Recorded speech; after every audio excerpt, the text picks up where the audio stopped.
Magandang umaga. Dito tayo ngayon sa mga minarkot ko. Ayan yung bunga yung markot natin. Ayan guys, oh, tingnan natin yung ugat niya. Kung okay na. Ayan guys, oh, grabe yung ugat. Saka mapapansin nyo guys, grabe yung bunga yan. Lahat yan, oh. Minarkot ko yan. Ayan, oh. Grabe yung bunga guys. Kaya sa gustong bumili nito, magkaroon ng mga tanim, PM lang, no?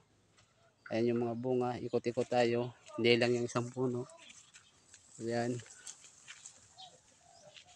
Tsaka dito. Tsaka dito. Hanggang doon yan guys. Tsaka yung ayan, oh. Kita nyo, nasa sobrang bigat na bigatan na. Nasa lupa na siya. Diba guys? Ayan guys, oh. Napapansin guys. Ito yung markot ko. Ayan. Kaya huwag kayong magtaka, yung markot ko may mga bulaklak na may bunga na. Dito talaga bumubunga talaga siya. Tingnan niyo yung bunga ko. Ayan. Diba? Ayan yung markot natin. Saka yung bunga tingnan niyo, nasa baba na. Diba? Grabe yung bunga. Titik. Kaya sa gustong magkaroon nito ng mga tanim, PM lang. Ayan. Isang di pa lang yung agwat natin. Ayan. So nagtatanong sa kung anong mas maganda na agwat sa pagtanim.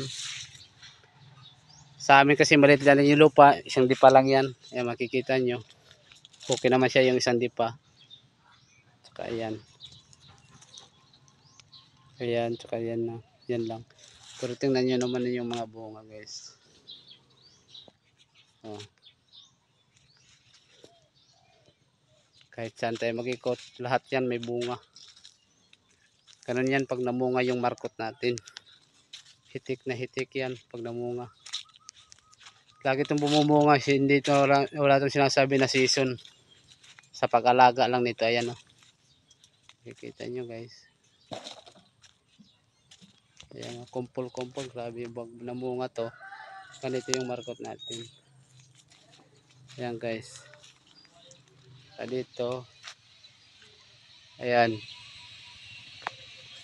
PM lang sa gustong bumili sa pang binta natin na markot. Ayan yung mga bunga natin. Kita nyo.